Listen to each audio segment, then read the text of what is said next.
Hello friend, welcome to my YouTube channel. आज हम बात करेंगे डिस्मेनोरिया के बारे में कि डिस्मेनोरिया क्या होता है। तो डिस मीन्स होता है डिस्कम्फर्ट या पेन। मेनोरिया मीन्स होता है flow of blood at menstruation. Menstruation के दौरान डिस्कम्फर्ट या पेन का होना डिस्मेनोरिया कहलाता है। तो डिस्मेनोरिया इज पेनफुल मेंसेस और क्रैम्पिंग ड्यूरिंग मेंस्ट्रुएशन। डिस्मेनोरिया जो है पेनफुल मेंसेस है। इसमें जो मेंस्ट्रुएशन होता है तो मेंस्ट्रुएशन के दौरान जो लोअर एब्डोमेन होता है उसमें क्रैम्पिंग होता है। नेक्स्ट मेंसेस जो होंगे वो पेनफुल होंगे। क्रैम्पिंग क्या होता है? क्रैम्प जो एब्डोमेन की मसल्स होती हैं उसमें इनवॉलेंट्री एंड स्पास्मोडिक कॉन्ट्रैक्शन होता है। Typically dysmenorrhoea begins up to 48 hours before onset of menses. जो डिस्मेनोरिया है ये मेंसेस के 48 आवर्स पहले स्टार्ट होता है and resolve within 2 to 4 days of onset.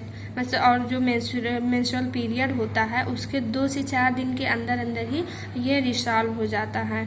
और by the end of menstrual period, या तो जो मेंस्ट्रुअल पीरियड होता है उसके एंड में यह रिसॉल्व हो जाता है।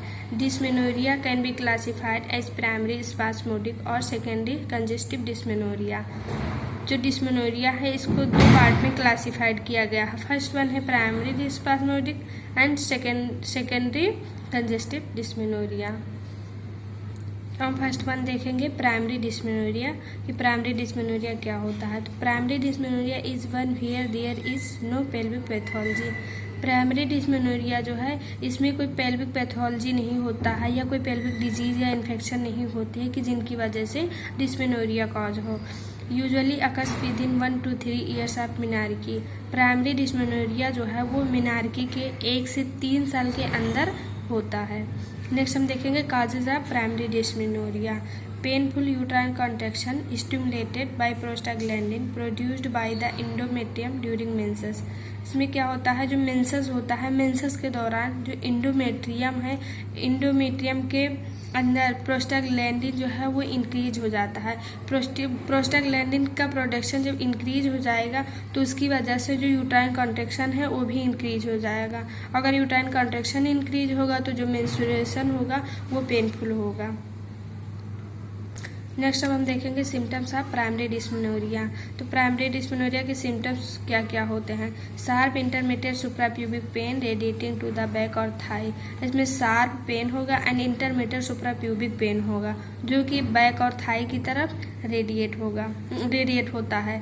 हेडेक होगा and बैकएक, फैटिक, designs and syncope. Next हम जीआई सिम्टम्स देखें तो उसमें नोजिया, वोमिटिंग एंड ब्लॉटिंग होगा। नेक्स्ट हम देखेंगे ट्रीटमेंट ऑफ प्राइमरी डिस्मेनोरिया कि अगर प्राइमरी डिस्मेनोरिया हुआ तो हम इसको कैसे ट्रीट करेंगे। Women often experience reduction in dysmenorrhoea after pregnancy. Therapeutic intervention include. इसमें क्या होता है, अगर कोई वोमेन या गर्ल्स है उनको अगर पहले से डिस्मेनोरिया है और वो प्रेगनेंसी कंसीव करती हैं तो आफ्टर प्रेगनेंसी जो है वो डिस्मेनोरिया कम हो जाता है। और अगर नहीं कम हो रहा है तो उसमें हम कुछ थेराप्यूटिक इंटरवेंशन इंक्लूड करते हैं।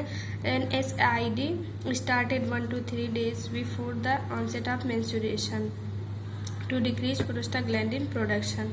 इसमें हम क्या करते हैं, हम जो मेंस्ट्रुएशन के पहले मेंस्ट्रुएशन टाइम जो होता है उसके पहले से ही हम 3 दिन पहले से हम NSAID स्टार्ट कर देते हैं जिसकी वजह से जो प्रोस्टाग्लैंडिन का प्रोडक्शन है वो डिक्रीज हो जाएगा। Oral contraceptive to decrease endometrial proliferation and production of prostaglandin. Oral contraceptive देंगे जिसकी वजह से जो इंडोमेट्रियल प्रोलिफरेशन एंड प्रोस्टाग्लैंडिन का प्रोडक्शन है वो डिक्रीज हो जाएगा। तो अभी तक हम देख रहे थे प्राइमरी डिस्मेनोरिया क्या होता है। अब हम देखेंगे सेकेंडरी डिस्मेनोरिया को कि सेकेंडरी डिस्मेनोरिया क्या होता है और किसकी वजह से होता है। Secondary dysmenorrhoea is painful menstruation resulting from a pathologic process. जो प्राइमरी डिस्मेनोरिया था उसमें कोई पैथोलॉजिक प्रोसेस और डिजीज नहीं था, और जो सेकेंडरी डिस्मेनोरिया है इसमें पेनफुल मेंस्ट्रुएशन होता है क्योंकि जो इसमें कुछ पैथोलॉजिक पेल्विक प्रोसेस भी होते हैं या पेल्विक डिजीज भी होते हैं जिनकी वजह से ये मतलब मेंस्ट्रुएशन में पेन होता है। The pain may be related to increasing tension in the pelvic tissue. और यह पेन जो होता है वो किससे रिलेटेड होता है? पेल्विक टिश्यू से। इसमें क्या होता है, जो पेल्विक टिश्यू का टेंशन है वो इंक्रीज हो जाता है, जो कि पेन कॉज करता है। और पेल्विक टिश्यू का टेंशन कैसे इंक्रीज होता है? ड्यू टू पेल्विक कंजेशन और increase vascularity in the pelvic organs. इसमें पेल्विक कंजेशन जो हो जाता है, या तो जो पेल्विक ऑर्गन्स हैं उसमें वेस्कुलरिटी इंक्रीज हो जाती है, जिनकी वजह से पेल्विक टिश्यू का टेंशन जो है वो इंक्रीज हो जाता है और पेन कॉज करता है मेंस्ट्रुएशन के दौरान। Patients are usually in 30s and parous. ये जो सेकेंडरी डिस्मेनोरिया है ये मोस्टली जो 30s एंड पेरस मदर्स होती हैं उनमें ज़्यादातर होता है। पेरस क्या होता है, इसमें जो मदर्स होती हैं वो 2 से 4 बच्चों को मतलब डिलीवर कर चुकी होती हैं, जिससे हम पेरस मदर्स कहते हैं। नेक्स्ट अब हम देखेंगे कॉजेज ऑफ सेकेंडरी डिस्मेनोरिया। तो सेकेंडरी डिस्मेनोरिया के क्या क्या कॉजेज हो सकते हैं? तो फर्स्ट वन है क्रोनिक पेल्विक इन्फेक्शन। अगर कोई वोमेन है या कोई गर्ल्स है उसको कोई पेल्विक इन्फेक्शन है तो उसकी वजह से सेकेंडरी डिस्मेनोरिया हो सकता है। नेक्स्ट है पेल्विक एंडोमेट्रियोसिस। पेल्विक एंडोमेट्रियोसिस क्या होता है, इसमें जो यूट्रस होता है उसके जो इंडोमेट्रियम होता है उसमें यूट्रस के आउटसाइड में इंडोमेट्रियम सेल टिश्यू का ग्रोथ होने लगता है एबनॉर्मल तरीके से, जिसे हम पेल्विक एंडोमेट्रियोसिस कहते हैं, जिसकी वजह से सेकेंडरी डिस्मेनोरिया कॉज हो सकता है। नेक्स्ट है पेल्विक अधेशंस।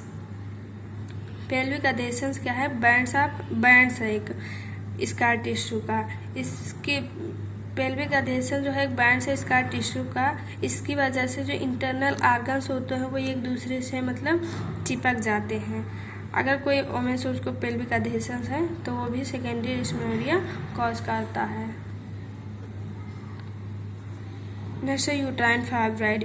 यूट्राइन फाइब्राइड को हम लियोमायोमस के नाम से भी जानते हैं। यूट्राइन फाइब्राइड जो है इसमें भी नॉन कैंसरियस ट्यूमर्स का ग्रोथ होने लगता है जो यूट्रस की वाल्व होती है वहाँ पे। तो यूट्राइन फाइब्राइड अगर है तो वो भी सेकेंडरी डिस्मेनोरिया कॉज करता है। नेक्स्ट है इंडोमेट्रियल पॉलिप। इंडोमेट्रियल पॉलिप या हम यूट्राइन पॉलिप कह सकते हैं। इंडोमेट्रियल पॉलिप क्या होता है, इसमें जो यूट्रस का जो इनर लेयर होता है इंडोमेट्रियम उसमें एबनॉर्मल सेल एंड टिश्यू का ग्रोथ होने लगता है, तो उसकी वजह से भी सेकेंडरी डिस्मेनोरिया हो सकता है। नेक्स्ट है आईयूसीडी इन यूट्रो। अगर कोई वोमेन है वो इंट्रायूट्राइन कंट्रासेप्टिव डिवाइस का यूज़ कर रही है तो उसकी वजह से जो यूट्रस होते हैं उसमें इन्फेक्शन या इन्फ्लामेशन हो जाता है, जो कि सेकेंडरी डिस्मेनोरिया कॉज कर सकता है। नेक्स्ट अब हम देखेंगे symptoms of secondary dysmenorrhoea. Dull pain situated in the back and front. Dull pain होगा जो कि बैक एंड फ्रंट पे प्रेजेंट होगा। Pain start 3 to 5 days prior to onset of menstruation. जो ये पेन है वो मेंस्ट्रुएशन के 3 से 5 दिन पहले से ही स्टार्ट हो जाता है and relieve with the start of bleeding. और ब्लीडिंग के स्टार्ट होने के साथ साथ ये पेन जो है वो रिलीव हो जाता है। Symptoms of associated pathology and no systemic discomfort. जो सेकेंडरी डिस्मेनोरिया होता है इसमें जो सिम्टम्स होते हैं वो पेल्विक पैथोलॉजी से रिलेटेड होते हैं। इसमें कोई सिस्टमिक डिस्कम्फर्ट नहीं होता है जिसकी वजह से जो सेकेंडरी डिस्मेनोरिया कॉज हो। नेक्स्ट वन हम देखेंगे ट्रीटमेंट ऑफ सेकेंडरी डिस्मेनोरिया। अगर सेकेंडरी डिस्मेनोरिया हो जाता है तो उसको कैसे ट्रीट करेंगे? तो treatment involves correction of the cause.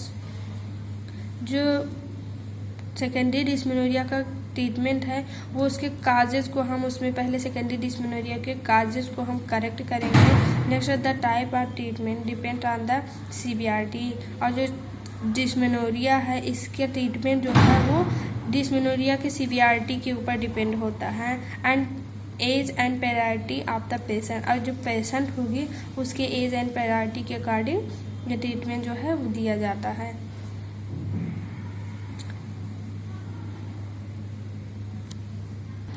तो फ्रेंड्स जो ये आज का मेरा टॉपिक था वो फिनिश हुआ। आई होप कि आप सबको मेरा वीडियो पसंद आया होगा। अगर मेरा वीडियो पसंद आया है तो चैनल को सब्सक्राइब कीजिए एंड वीडियो को लाइक कीजिए एंड शेयर कीजिए। एंड अगर इस टॉपिक से रिलेटेड कोई डाउट है तो कमेंट के थ्रू आप पूछ सकते हैं। Thanks for watching. मिलते हैं नेक्स्ट वीडियो में, तब तक के लिए bye bye. Thank you so much.